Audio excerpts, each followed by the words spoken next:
Hello बच्चों, आज last exercise हम लोग की बची हुई है एक्सरसाइज 20F। ठीक है, तो बस ख़त्म करते हैं इसको, चैप्टर भी ख़त्म हो जाएगा। अब इसमें देखो क्वेश्चन नंबर फर्स्ट और सेकंड तो डायरेक्ट फॉर्मूला बेस्ड है। एरिया तुम्हें निकालना है, पहले में रेडियस दिया हुआ है तो डायरेक्ट पाई आर स्क्वायर वाला फॉर्मूला लगा दोगे। सेकंड में डायमीटर दिया हुआ है तो सबसे पहले डायमीटर की हेल्प से रेडियस निकालोगे, उसके बाद फॉर्मूला लगा के एरिया निकालोगे। ठीक, तो फर्स्ट और सेकंड छोड़ दे रहे हैं, सेकंड थर्ड क्वेश्चन से बता रहे हैं। अब इसमें थर्ड और फोर्थ सेम टाइप के हैं, फिफ्थ और सिक्स्थ सेम टाइप के हैं, तो एक एक क्वेश्चन बता रहे हैं। तो देखो क्या करना है तुम्हें। सबसे पहले देखो क्या दिया हुआ क्वेश्चन में, उसको लिख लेते हैं। Circumference of a circle is 264 centimetre. Circumference दिया हुआ है 264 सेंटीमीटर, और तुम्हें फाइंड आउट क्या करना है, उसका एरिया फाइंड आउट करना है। ठीक है बच्चों, तो सरकमफेरेंस की हेल्प से एरिया कैसे फाइंड आउट करेंगे, ज़्यादा डरने की ज़रूरत नहीं है, बहुत सिंपल है। सबसे पहले तुम्हें ये सोचना है कि एरिया निकालने के लिए तुम्हें क्या क्या चाहिए। ठीक है, तो एरिया निकालने का फॉर्मूला क्या होता है, पाई इंटू आर स्क्वायर। इसका मतलब तुम्हें एरिया निकालने के लिए बस रेडियस की ज़रूरत है, तो तुम एरिया निकाल सकते हो। तो ये रेडियस तुम निकालोगे कहाँ से, इसकी हेल्प से, जो इन्फॉर्मेशन तुम्हें गिवन है ना उसकी हेल्प से। कैसे निकालोगे, सरकमफेरेंस 264 है, सरकमफेरेंस का फॉर्मूला होता है 2 पाई आर, तो 2 पाई आर की वैल्यू 264 के बराबर हो जाएगी। अब जो तुम्हें पता है उसकी वैल्यूज रख दो। पाई की वैल्यू 24/7 होती है, वो हमने रख दी। अब यहाँ पे आर फाइंड आउट करना है, तो बाकी सबको हम दूसरी साइड ट्रांसफ़र करेंगे। तो वो आर क्या हो जाएगा, 264 इंटू 7/2 इंटू 22। ठीक, तो 2 से कट जाएगा, 2 1 3 2, फिर ये 11 2 22, 11 1 11, 2 बचा, 11 2 22, 2 6 सब कट गया, बचा आर 6 इंटू 7, 7 6 42 सेंटीमीटर। ठीक है ना, आर मिल गया। तो इस तरह तुम्हें सरकमफेरेंस की हेल्प से रेडियस निकालना है, समझ गए, यही तुम्हारा काम है। तो बस आर आ गया तो एरिया भी आ जाएगा। पाई की वैल्यू 22.7, रेडियस 42, उसका स्क्वायर है तो 2 बार इंटू कर दिया। अब काट दो, 7 6 42, उसके बाद मल्टीप्लाई कर दो। ठीक है बच्चों, तो इस तरह वाला क्वेश्चन करना है। सेम इसी तरीके से फोर्थ क्वेश्चन है, तो फोर्थ क्वेश्चन भी कर लेना। अब फिफ्थ क्वेश्चन देखो क्या कह रहा है। फिफ्थ क्वेश्चन में इसका जस्ट ऑपोजिट पूछा हुआ है। इसमें एरिया तुमको दिया हुआ है 1616, और तुमसे क्या पूछा है, सरकमफेरेंस पूछा है। समझ गए, तो इसमें भी सेम वही काम करना है। समझ गए तुम लोग, क्या तुम लोग का थिंकिंग प्रोसेस रहेगा। सबसे पहले तुम्हें जो निकालना है, देखो उसके लिए तुम्हें क्या क्या चाहिए, सरकमफेरेंस के लिए क्या क्या चाहिए, 2 पाई आर उसका फॉर्मूला होता है, मतलब उसके लिए भी तुम्हें बस रेडियस की ज़रूरत है। और ये रेडियस निकालोगे कहाँ से, जो इन्फॉर्मेशन क्वेश्चन में गिवन है उसकी हेल्प से। तो एरिया दिया हुआ है 616, एरिया क्या होता है, पाई आर स्क्वायर, तो ये 616 के बराबर हो जाएगा। पाई की वैल्यू रख दो, 22.7 into R square equal to 616। तो आर स्क्वायर क्या हो जाएगा, 616, 7 इधर आ जाएगा मल्टीप्लाई में, 22 डिवाइड में। अब 11 से काट लो, 11 2 जा 11, 5 जा 55, 6 बचा, 11 6 जा 66, फिर ये भी कट जाएगा, 2 2 जा 8 जा। ठीक है, तो रेडियस स्क्वायर हो गया 22 इंटू 7। अब इसको मल्टीप्लाई नहीं करना, जहाँ भी स्क्वायर देखो वहाँ मल्टीप्लाई नहीं करना है। ठीक है, क्यों, क्योंकि आर की वैल्यू हो जाएगी √28 अपॉन इंटू 7। ठीक है, स्क्वायर हटेगा तो दूसरी साइड अंडर रूट लग जाएगा। अब इसको तुम्हें प्राइम फैक्टराइजेशन करना है। तो देखो 28 को हम कैसे लिख सकते हैं, 7 4 जा 28 होता है, और 4 को 2 इंटू 2 भी लिख सकते हैं। तो 7 इंटू 4 जगह कम पड़ गई, रुक जाओ इसको इरेज कर देते हैं। तो देखो 28 को लिख सकते हैं 7 2 जा 14, 2 जा 28। ठीक है, अब इसको रीअरेंज कर दिया, 2 को एक साथ लिख लिया, 7 को एक साथ लिख लिया।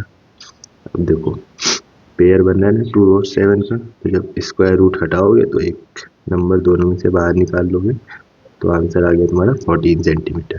अब सरकमफेरेंस होता है 2 पाई आर, तो 2 इंटू 22/7 इंटू 14, 7 टू 14 कट गया, तो सरकमफेरेंस आ गया 2 इंटू 22 इंटू 2। ठीक है, मल्टीप्लाई कर लेना। तो ये सब इजी क्वेश्चंस थे। 6 भी देखो इसी टाइप का है, कर लेना। क्वेश्चन नंबर 7 देखो अब बताना है। क्वेश्चन नंबर 7 में अब रेशियो वाले क्वेश्चंस आ गए।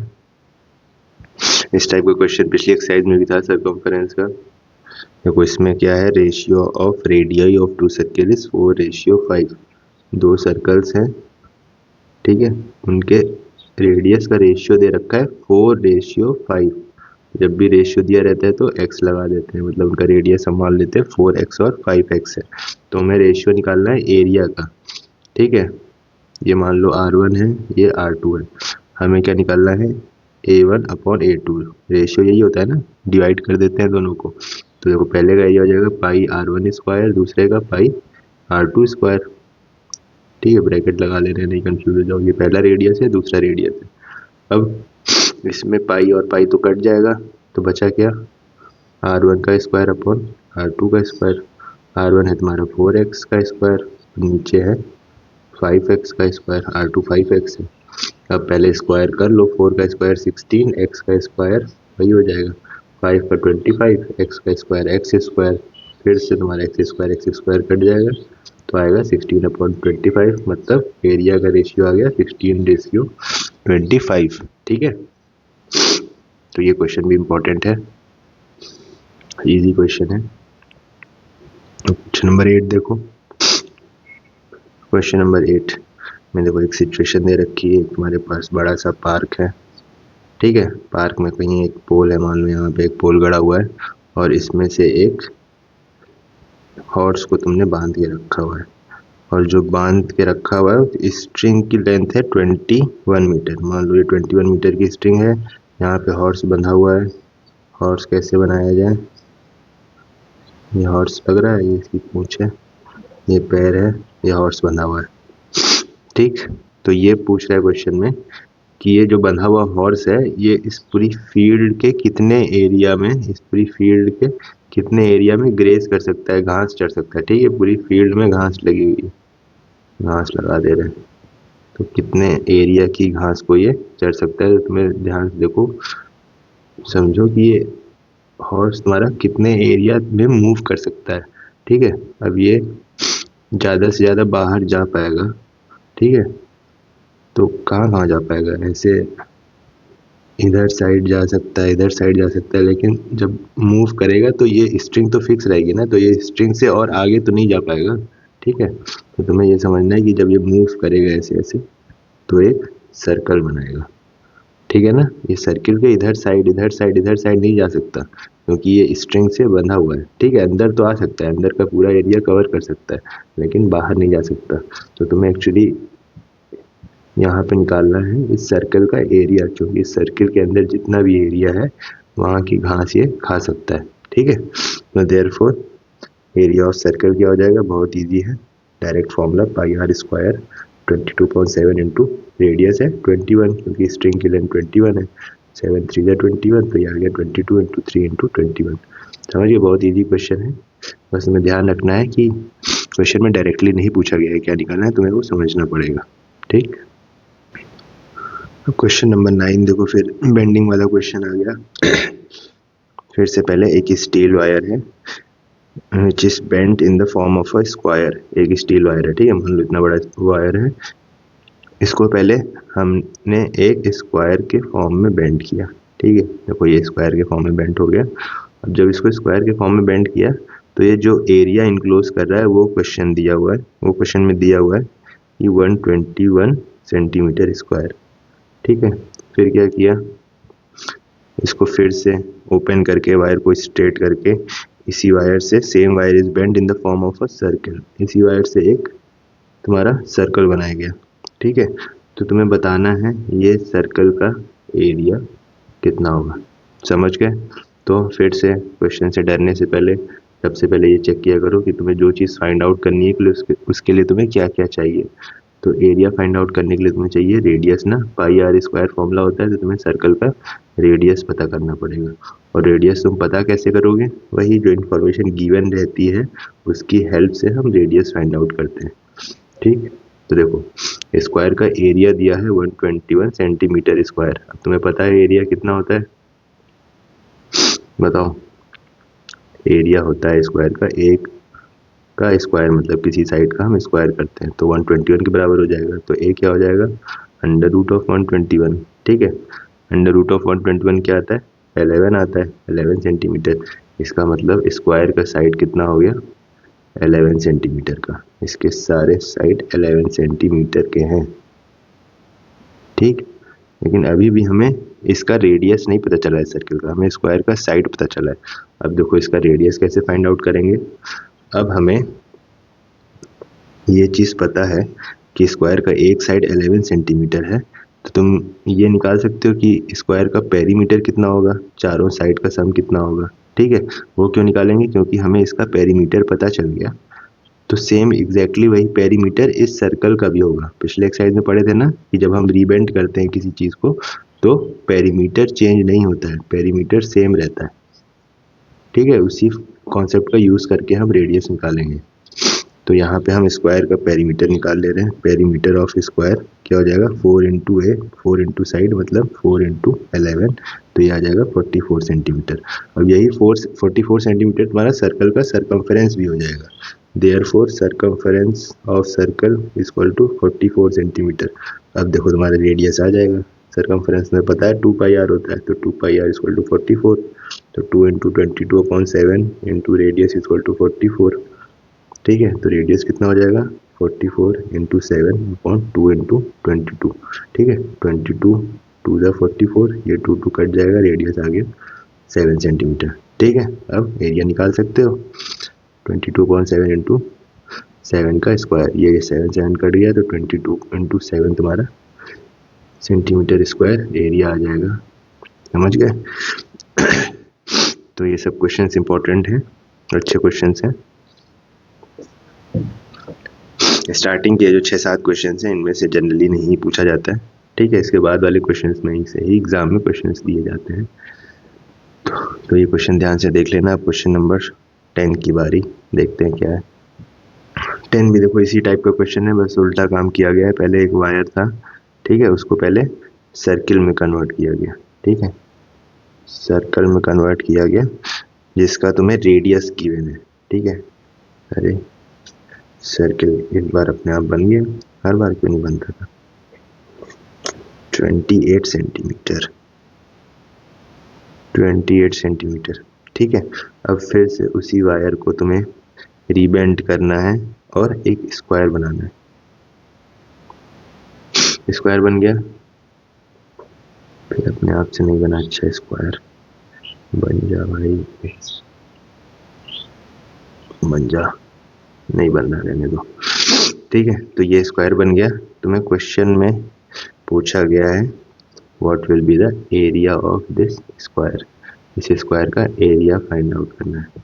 तो प्रोसेस जानते हो, सबसे पहले एरिया फाइंड आउट करने के लिए क्या चाहिए, वो देखो क्या चाहिए, एरिया होता है साइड का स्क्वायर, मतलब तुम्हें स्क्वायर की साइड पता करनी पड़ेगी। और कैसे करोगे, जो गिवन है उसकी हेल्प से। ठीक है, तो तुम्हें क्या करना है, तुम्हें इसका सरकमफेरेंस निकालना है, क्योंकि सरकमफेरेंस निकालोगे तभी उसको इसके पेरीमीटर के बराबर रखोगे। ठीक है, और इसके पेरीमीटर के बराबर रखोगे तो इसका पेरीमीटर पता चल जाएगा, पेरीमीटर पता चल जाएगा स्क्वायर का, तो पेरीमीटर की हेल्प से हम उसकी साइड भी निकाल सकते हैं। समझ गए। तो यहाँ पे हमें क्या निकालना है, सबसे पहले सर्कल का circumference.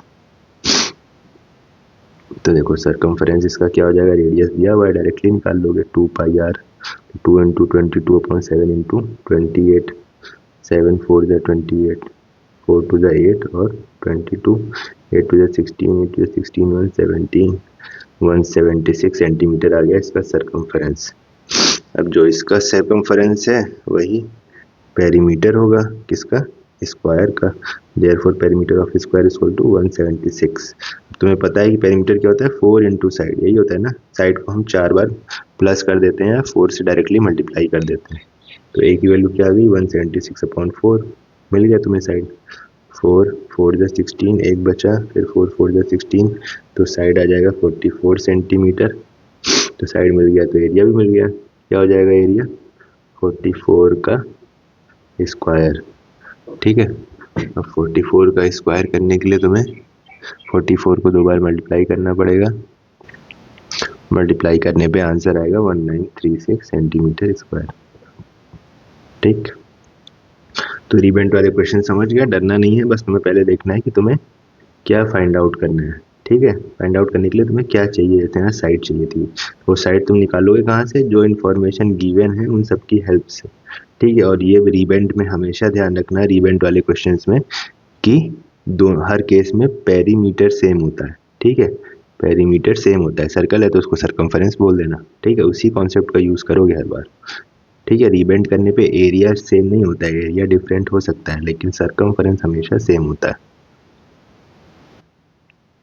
Question number 11 easy question है ये भी, तो कैसे करेंगे, बस क्वेश्चन का मतलब समझ में आना चाहिए तुम्हें। एक रेक्टेंगुलर शीट है तुम्हारे पास एक्रिलिक की, जिसकी डायमेंशन है 34 सेंटीमीटर और 24 सेंटीमीटर।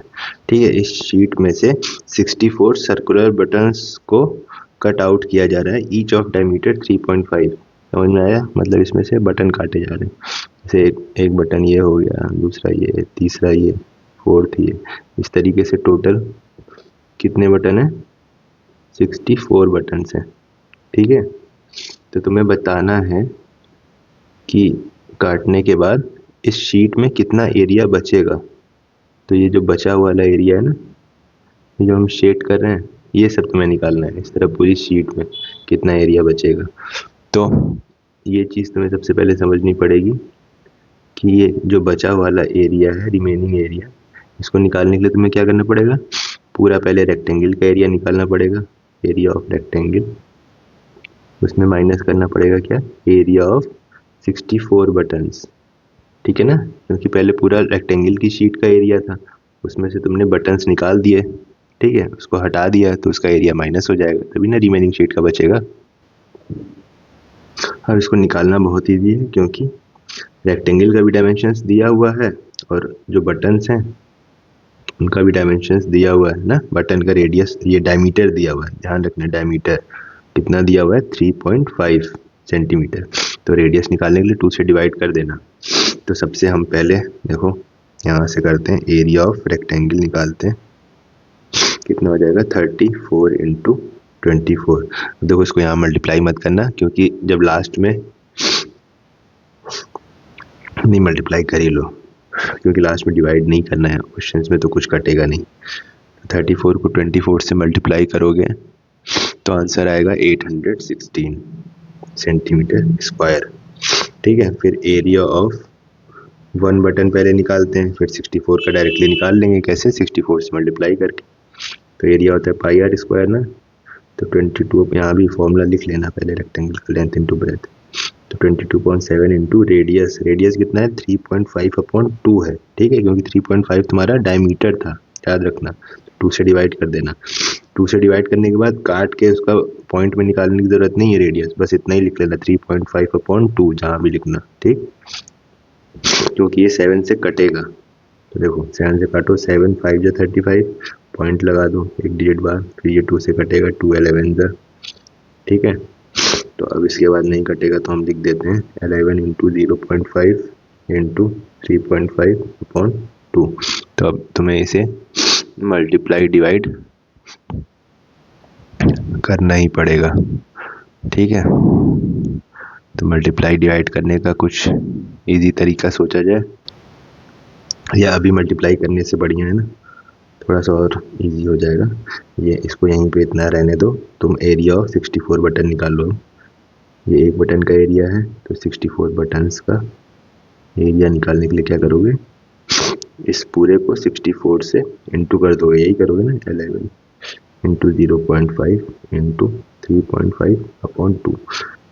ये तुम्हारा एक बटन का एरिया था, तुमने 64 का निकालने के लिए 64 से इंटू कर दिया। तो अब देखो ये कट जाएगा, डिनोमिनेटर 2 से ये कट जाएगा, 2 3 जा 6 और 2 2 जा 4। समझ गया ना, तो कैलकुलेशन थोड़ा इजी हुआ, 32 इंटू 11 इंटू 0.5 इंटू 3.5। अब देखो इसमें सबसे पहले तुम किसको मल्टीप्लाई करोगे, थोड़ा ईजिली हो जाएगा। सबसे पहले ध्यान देखो 0.5 है और यहाँ 32 है, तो 32 को 0.5 से मल्टीप्लाई करना इजी है। तो 0.5 मतलब होता है किसी चीज़ का हाफ करना। ठीक है, अब 11 का हाफ करोगे तो पॉइंट में आंसर आएगा, इसका हाफ करोगे तो भी पॉइंट में आंसर आएगा, लेकिन 32 का हाफ तुम कर सकते हो, तो इसलिए हम पहले इन दोनों को मल्टीप्लाई कर रहे हैं। तो हमारा आंसर आ जाएगा 32 को हाफ करने पे 16, ठीक है, नहीं तो मल्टीप्लाई करके देख लेना अगर ऐसे ना समझो तो, इंटू 3.5। अब कर लो 16 को 11 से, बहुत ईजी है, 160 176 इंटू 3.5। इन दोनों को मल्टीप्लाई करोगे तो वहीं गलती हो रही है क्या? नहीं, सही है, कैलकुलेशन सही है, ठीक है। इन दोनों को मल्टीप्लाई करोगे तो 616 सेंटीमीटर स्क्वायर तुम्हारा आंसर आ जाएगा, ठीक, समझ गए। तो अब इसके बाद क्या करना है, तुम लोग जान ही रहोगे, ये तुम्हारा एरिया ऑफ रेक्टेंगल था, ये आ गया एरिया ऑफ 64 बटन्स। तो रिमेनिंग एरिया निकालने के लिए 816 में से 616 माइनस कर देना, माइनस करोगे तो 200 तुम्हारा आंसर आएगा, बहुत ईजी है, इतना कर लेना, ठीक। तो ये क्वेश्चन भी हो गया तुम्हारा। क्वेश्चन 12 ये भी बच्चों रिमेनिंग पोर्शन वाला ही क्वेश्चन है, ठीक है, इजी क्वेश्चन है, समझ गए तो कर लेना चाहिए तुम लोगों को खुद से, ठीक है। ये सब इंपॉर्टेंट क्वेश्चन हैं, फिगर बने हुए हैं, पढ़ने में भी इजी भी हैं, और ज़्यादा लिखा भी है क्वेश्चन में, तो टीचर यही सब क्वेश्चन देता है कि बट इजी भी लगे और देखने में लगे बड़ा क्वेश्चन है, ठीक है। तो ये सब इंपॉर्टेंट क्वेश्चन हो जाते हैं। इस टाइप का कुछ फिगर बना है, ये तुम्हारा 14 मीटर है रेडियस सर्कल का, ये कितना दिया हुआ है 90 मीटर, 90 मीटर और 32 मीटर, ठीक। तो जो क्वेश्चन में बोल रहा है, तो वही रेक्टेंगुलर ग्राउंड है, दिख रहा होगा। In the middle of the ground there is a circular tank, ठीक है, ये मिडिल में तुम्हारा टैंक बना हुआ है, टंकी है, जिसका रेडियस है 14 मीटर। तो तुम्हें क्या करना है, cost of turfing the remaining portion. Turfing का मतलब होता है टर्फ बिछाना, जो खेला जाता है ना, मेन हॉकी खेला जाता है तो उसमें वो ग्रास नहीं रहती है, टर्फ बिछाई जाती है, तो वही करना है तुम्हें, टर्फिंग रिमेनिंग पोर्शन। बीच में तो टंकी है, वहाँ तो खेला नहीं जाएगा गेम, ठीक है। या फिर जैसे तुमने एथलेटिक्स में देखा होगा, ओलंपिक्स में रनिंग होती है, टर्फ बिछाई जाती है, ठीक है। यहाँ पे तुम्हें टर्फिंग करनी है, और टर्फिंग करने का कॉस्ट निकालना है, रेट दे रखा है 50 रुपीज़ पर स्क्वायर मीटर, ठीक है। रेट कितना है, ₹50 पर मीटर स्क्वायर, ठीक है। मतलब ये देखो एरिया के हिसाब से रेट दिया हुआ है, 1 मीटर स्क्वायर एरिया का रेट 50 रुपीज़ है, तो कॉस्ट निकालने क्या करोगे, एरिया को रेट से मल्टीप्लाई कर दोगे, ठीक। तो तुम्हें सबसे पहले तो एरिया निकालना पड़ेगा, ये रिमेनिंग पोर्शन का एरिया कितना है, तो बहुत ईजी है, निकाल लोगे तुम लोग मेरे ख्याल से, बिना बताए ही। कैसे निकालोगे, एरिया ऑफ रिमेनिंग पोर्शन तुम निकालोगे पहले एरिया ऑफ रेक्टेंगल ना, उसमें से माइनस करोगे एरिया ऑफ सर्कल, समझ पा रहे होगे ये चीज़। तो रेक्टेंगल का एरिया क्या हो जाएगा, 90 इंटू 32 माइनस इसका area pi R square, directly लिख रहे हैं 22/7 इंटू रेडियस है 14।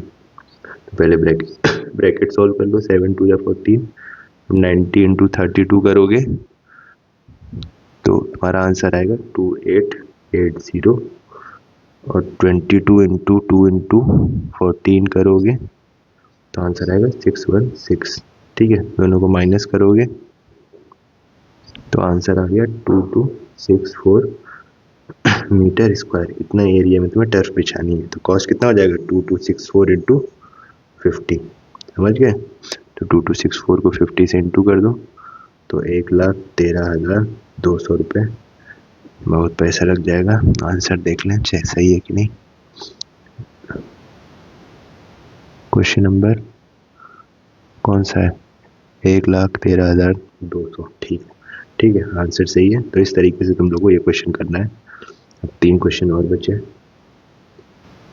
अब देखो बच्चों, ये आ गया 13, 14, 15, इस एक्सरसाइज के सबसे इम्पोर्टेंट क्वेश्चन हैं, ठीक है। बहुत इजी क्वेश्चन है, बस थोड़ा सा कैलकुलेशन ज़्यादा रहता है कभी कभी, ठीक है। बस तुम्हें समझना है, क्वेश्चन को सॉल्व करना है कैसे, है बहुत इजी। फिगर हम फिर से बना ही देते हैं, तुम लोग फिगर देख कैसे समझ गए होंगे। ये मान लो तुम्हारे पास एक स्क्वायर है, ठीक है, यहाँ पे क्या हो रहा है, एक सर्कल बन रहा है, एक सर्कल यहाँ पे, एक सर्कल यहाँ पे, एक सर्कल इधर है और एक सर्कल इधर है, ठीक है। इस टाइप से फिगर है।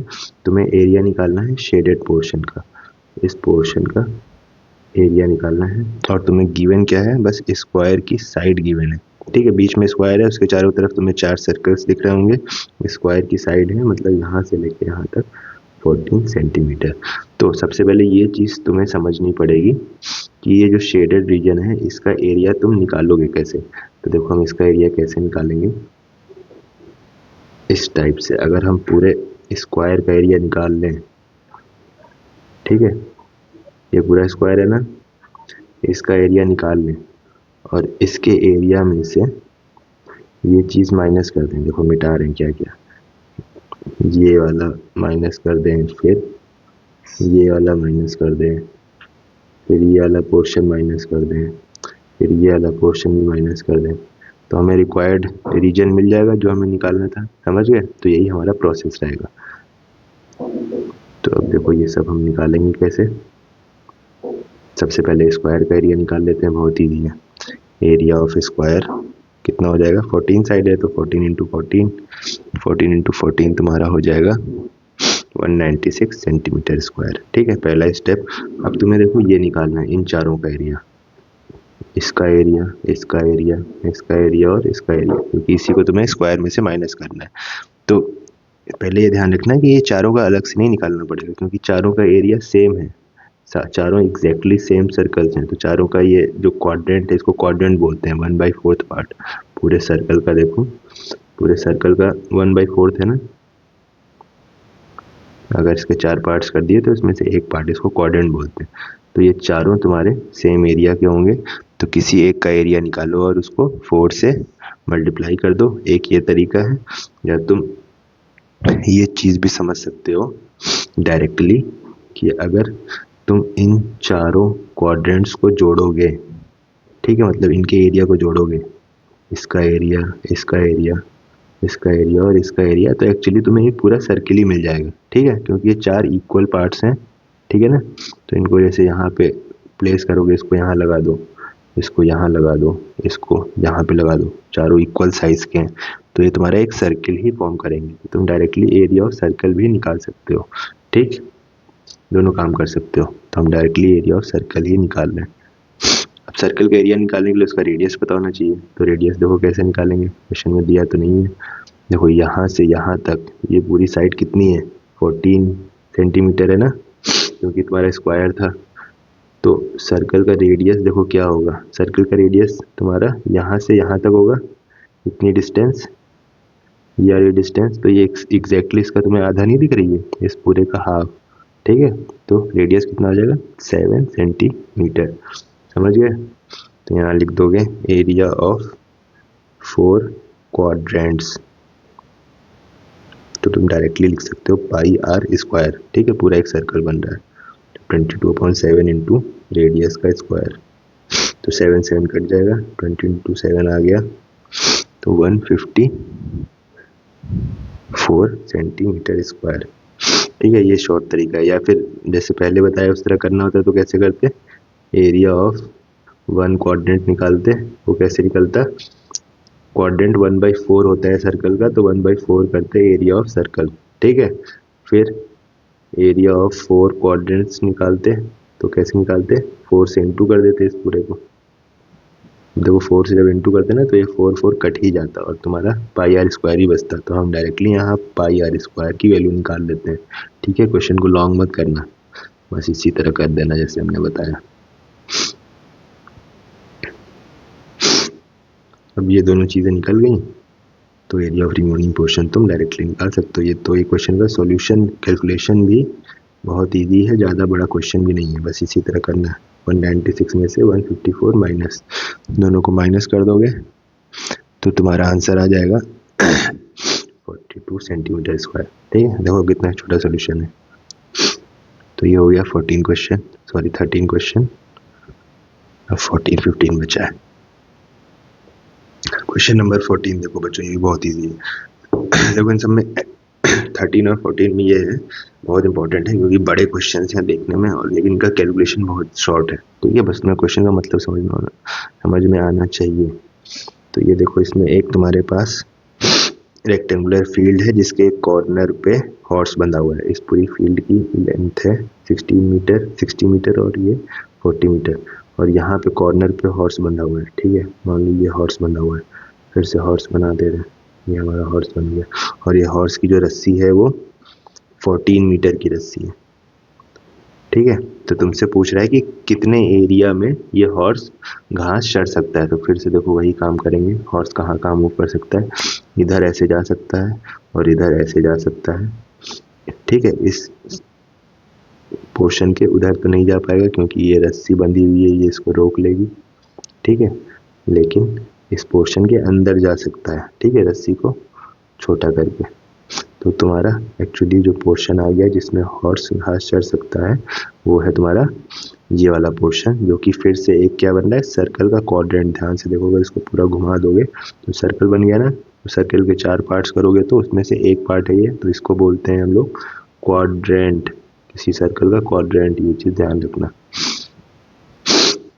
तो अब इस क्वाड्रेंट का रेडियस तुम लोगों को पता ही है, वो क्या होगा, हॉर्स की रोप। ये जो रोप थी ना, अब इसको चाहे यहाँ लिख लो चाहे इसको यहाँ पे लिख लो, 14 मीटर की रोप है। जितना ये रहेगा सेम उतना ये भी रहेगा सेम उतना ये भी रहेगा, क्योंकि ये सारे तुम्हारे रेडियस हैं। ठीक है, तुम किसी को भी लिख सकते हो। तो एरिया निकालना है तुम्हें तो डायरेक्टली वही करोगे ना, क्वाड्रेंट का एरिया कैसे निकालते हैं, एरिया ऑफ क्वाड्रेंट। अब क्वाड्रेंट जो है सर्किल का 1/4 होता है, तो 1/4 कर देंगे किसको, एरिया ऑफ सर्कल को। ठीक है, 1/4 इंटू 22.7 इंटू रेडियस है 14 इंटू 14, बस 7 टू द 14 कट गया, 2 टू द 4, फिर 2 7 जा 14, 22 इंटू 7 आ गया, विच इज फिर से इसका आंसर 154 मीटर स्क्वायर। देखो कितना छोटा सोल्यूशन है, तो ये क्वेश्चन तो छोड़ के मत जाना। अब बच्चों क्वेश्चन नंबर 15 जो है, इसका डायग्राम भी तुम लोग देख के समझ गए होगे क्या करना है। शेडेड पोर्शन का रीजन निकालना है, सॉरी एरिया निकालना है। तो ये भी क्वेश्चन समझने में बहुत ईजी है, बस इसमें दिक्कत क्या आती है बता रहे हैं, डायमीटर निकालने में थोड़ा सा फ्रैक्शन में दे रखा है, तुम लोग डर सकते हो। ठीक है, ये इसका जो बड़ा वाला सर्कल है ना, उसका डायमीटर कितना है, 21 सेंटीमीटर। समझ गए, यहाँ से हटा दे रहे हैं। उसके बाद इसमें 2 सर्कल्स और बने हुए हैं कुछ इस टाइप से। ठीक है, एक थोड़ा सा बड़ा सर्कल है, मतलब यहाँ से बना दे रहे हैं, सर्कल नहीं बनना है हमसे, और एक थोड़ा छोटा सर्कल है, उसको यहाँ पे बना दे रहे हैं। और तुम्हें एरिया निकालना है इस पोर्शन का, ये जो हम शेड कर रहे हैं। ठीक, शेडेड पोर्शन का एरिया निकालना है। तो सबसे पहले ये चीज़ तो तुम लोग समझ गए होगे ना कि एरिया इसका निकालेंगे कैसे, एरिया ऑफ लार्जर सर्कल, जो बड़ा वाला सर्कल है उसमें से माइनस करेंगे। ठीक है, क्या जो एरिया ऑफ 2 स्मॉलर सर्कल्स। समझ गए, ये तो समझ गए होगे। अगर हम बड़ा वाला जो सर्कल है ये पूरे में से इन दोनों का एरिया ऐसे देखो माइनस कर दें तो हमें शेडेड पोर्शन मिल गया। तो अब हमारा टारगेट है कि इन तीनों सर्कल्स का सबसे पहले एरिया निकालना, और तीनों सर्कल्स का एरिया निकालने के लिए हमें क्या पता होना चाहिए, तीनों का रेडियस पता होना चाहिए। ठीक है, तो लाइन से निकालते हैं, जो क्वेश्चन में इंफॉर्मेशन दी है उसको यूज़ करते हुए। सबसे पहले एरिया ऑफ लार्जर सर्कल क्या होगा, देखो एरिया ऑफ लार्जर सर्कल में डायमीटर दिया हुआ है 21 सेंटीमीटर। ठीक है, डायमीटर गिवन है, रेडियस नहीं, तो रेडियस कैसे निकालोगे, उसको 2 से डिवाइड करके। तो रेडियस तो पहले वाले में तो ईजिली निकल जाएगा, तो एरिया हो जाएगा पाई आर स्क्वायर, मतलब 22.7 इंटू 21/2 इंटू 21/2। ठीक, ये सब नंबर्स को डिवाइड मत किया करो, क्योंकि देखो इसमें जनरली जो ऊपर नंबर होता है ना वो 7 से कट जाता है। ठीक, रेडियस जब निकाला करो डायमीटर से अपॉन 2 करके, तो कभी उसको काटा मत करो, वहाँ पे आंसर में डायरेक्ट काटा करो। तो देखो अब कटेगा 7 3 जा 21, 2 से कटेगा ये 11 जा, तो ये तुम्हारा क्या आ गया 11 इंटू 3 इंटू 21/2। ठीक है बच्चों, अब चाहो तो तुम लोग इसको यहाँ पे सॉल्व कर सकते हो, लेकिन सॉल्व करोगे तो पॉइंट में आंसर आएगा क्योंकि नीचे 2 कट नहीं रहा है। ठीक है, तो थोड़ा सा टफ हो जाएगा, लेकिन ज़्यादा अच्छा रहेगा कि इसको तुम लोग मत काटो अभी। ठीक है, बाद में लास्ट में देखते हैं इसको क्या किया जा सकता है। अब हम जो मेन टारगेट है इन दोनों का एरिया निकालना, वो निकालेंगे। तो इन दोनों के एरिया के लिए जो इन्फॉर्मेशन दी है, ठीक है, इन दोनों के रेडियस को निकालने के लिए या डायमीटर को निकालने के लिए वो ये दी है कि जो इसमें से बड़ा वाला सर्कल है, ठीक है, उसका डायमीटर है, ये वाला जो सर्कल है ना, उसका डायमीटर दिया हुआ है कि वो है 2/3 of the diameter of larger circle. समझ में आया? 2/3 है, तो किसी चीज़ का 2/3 कैसे निकालते हैं? 2/3 से इंटू करके। और लार्जर सर्कल का डायमीटर कितना है? इतना। इसको हम D1 बोल दे रहे हैं। चलो ठीक, ये चीज़ समझ गए। इसका डायमीटर है 2/3 ऑफ 21 और इसका डायमीटर कितना है? इसको D2 बोल दे रहे हैं, 1/3 ऑफ लार्जर सर्कल। बस यही चीज़ तुम्हें समझना है। ठीक है, क्वेश्चन में दिया हुआ है कि इसका डायमीटर है 2/3 ऑफ द लार्जर सर्कल और इसका है 1/3। तो जब ये तुम समझ जाओगे तो डायमीटर कैलकुलेट कर सकते हो। 3 7 जा 21, यहाँ भी 3 7 जा 21, तो इसका डायमीटर आ जाएगा 7 2 जा 14 सेंटीमीटर और इसका डायमीटर आ जाएगा 7 सेंटीमीटर। समझ गए? तो डायमीटर आ गया तो रेडियस भी आ जाएगा ना, कितना? 14/2 और इसका भी रेडियस आ जाएगा 7/2 सेंटीमीटर। ठीक, तो इसको तो मत काटो, 7/2 ही रहने दो। 7/2 इसको काट सकते हो क्योंकि काटने पे पॉइंट में आंसर नहीं आएगा, डायरेक्टली 7 सेंटीमीटर आ जाएगा। समझ गए? तो दोनों का रेडियस निकाल लिया तुमने, तो इसके बाद रेडियस निकाल लेना। फिर रेडियस निकाल लिया तो हमें दोनों का एरिया निकालना है। तो एरिया निकालने के लिए हम ये पूरा मिटाते हैं, जगह कम है, यहाँ लिख दे रहे हैं इसका रेडियस आया है 7/2 सेंटीमीटर और इसका रेडियस आया है 7 सेंटीमीटर। ठीक, अब हम पूरा मिटा दे रहे हैं।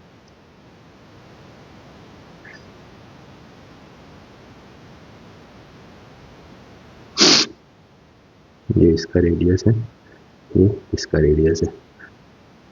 अब देखो एरिया, एरिया ऑफ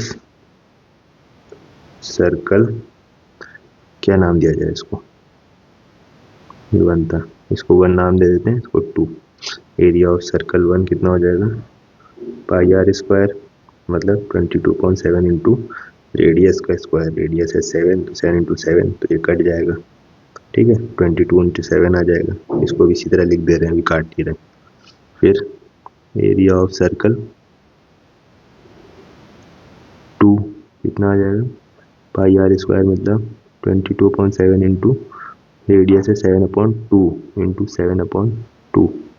समझ गया? 7 7 कट गया, 2 से ये 11 कट गया, तो ये आ जाएगा 11 इंटू 7/2 सेंटीमीटर स्क्वायर। ठीक है, ये हमारा हो गया सारा कैलकुलेशन। अब हमें देखो क्या करना है, हमें फाइनल एरिया निकालना है। फाइनल एरिया मतलब area of shaded portion. Area of shaded portion वो कैसे निकालेंगे? देखो area of larger circle, larger circle का एरिया क्या था? ये था 11 इंटू 3 इंटू 21/2। इसमें से माइनस करोगे क्या?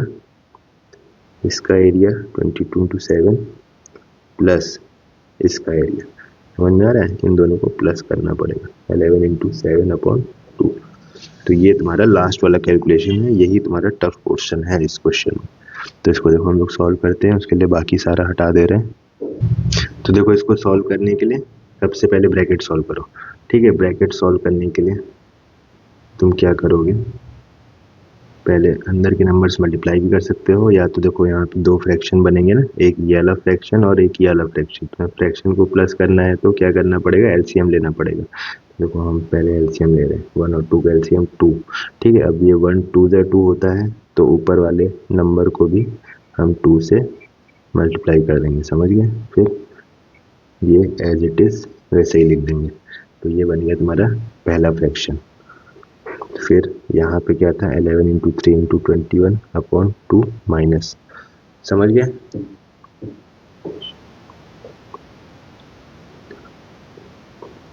अब तुम यहाँ ध्यान से देखोगे इन दोनों में, इसे कुछ कॉमन मिलेगा नहीं।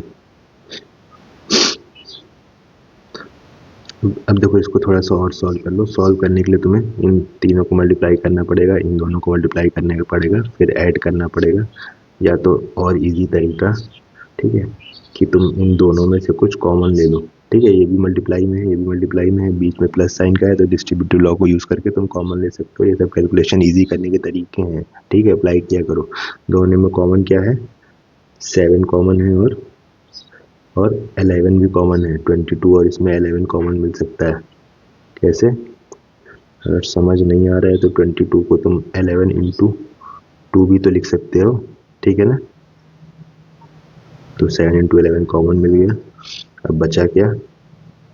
बचा यहाँ पे 2, एक 2 बचा और एक 2 और बचा, प्लस यहाँ पे सारा कॉमन ले लिया तो यहाँ पे 1 बचा। ठीक है, इजी हो गया ना? तो ये सब कैलकुलेशन इजी करने के तरीके हैं, याद रखो। यहाँ पे एज इट इज़ लिख लिया, बाकी सारा कुछ। फिर 2 इंटू 2 प्लस 1 कितना हो जाएगा? 5 हो जाएगा। तो ये 7 इंटू 11 इंटू 5 हो गया अपॉन 2। इसको ऐसे ही लिख लिया। अब तुम्हें मल्टीप्लाई करना पड़ेगा, या फिर अब एक और काम कर सकते हो, मल्टीप्लाई मत करो, थोड़ा सा और कैलकुलेशन इजी करेंगे। ठीक है, अब तुम्हारा फिर से देखो, यहाँ पे भी एक फ्रैक्शन बन गया और यहाँ पे भी एक फ्रैक्शन बन गया। दो फ्रैक्शन को तुम्हें माइनस करना है। तो देखो, तुम लोगों को पता है कि फ्रैक्शंस को कैसे माइनस करते हैं, कैसे? एलसीएम लेके। अब इधर कर रहे हैं। ठीक, एलसीएम लिया दोनों का 2, क्योंकि दोनों सेम नंबर हैं। तो ऊपर क्या बचा?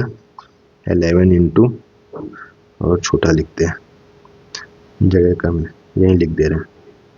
ठीक है, एलसीएम लिया तो 2 हुआ, ऊपर क्या बचा? 11 into 3 into 21 minus 7 into 11 into 5। ठीक, तो अब तुम्हें क्या करना है? बस इसको मल्टीप्लाई करना है, इसको मल्टीप्लाई करना है और माइनस करना है। या तो इजी बनाने के लिए फिर से देखो कुछ कॉमन मिल रहा है क्या? यहाँ मल्टीप्लाई है, यहाँ मल्टीप्लाई है, बीच में माइनस का साइन है। डिस्ट्रीब्यूटिव लॉ को यूज़ करो। तो क्या कॉमन है? देखो, इसमें 11 कॉमन है और 7 भी कॉमन मिल जाएगा। 7 यहाँ भी है और 7 21 के अंदर भी होगा, क्योंकि 21 को तुम 7 इंटू 3 भी लिख सकते हो। समझ में आया? तो लिख के दिखा दें, मिटा के लिख ही दे रहे हैं। 21 को मिटा के हमने क्या लिख दिया? 7 इंटू 3। समझ गया? तो हमें क्या क्या कॉमन मिल गया? देखो, 11 कॉमन मिल गया और 7 कॉमन मिल गया। बचा क्या? यहाँ पे 3 इंटू 3 बचा, माइनस वहाँ पे क्या बचा? 5 बचा, नीचे 2 था। ठीक, तो 11 इंटू 7 इंटू 3 3 9, 9 माइनस 5 4 हो जाएगा अपॉन 2, ये कट जाएगा, 2 2 ज़ा 4। तो 11 इंटू 7 इंटू 2, 11 इंटू 14, 14 11 ज़ा 151 होता है। आंसर चेक कर लेते हैं। 151 ही आ रहा है, गलत मत होना कैलकुलेशन। इसका आंसर तो आ रहा है 154। सॉरी 154 होता है, लास्ट में गलती कर दी। ठीक है, 11 को 14 से इंटू करने पे 154 आता है। फिर से इसका 3 क्वेश्चन में आंसर ये आ रहा है 154। कुछ समझ में ना आए तो यही आंसर लिख देना हर क्वेश्चन में। समझ गए? तो ये देखो, इसका इतना बड़ा कैलकुलेशन था, ये तुम्हें ध्यान से प्रैक्टिस करना है। ठीक है बच्चों, तो ये चैप्टर में इंस्पिरेशन ख़त्म। चलो बाय बाय। कोई और चैप्टर में डाउट हो तो बताना, मतलब हमको तुम लोग, नहीं फिर से बनाना पड़ जाएगा। चलो बाय।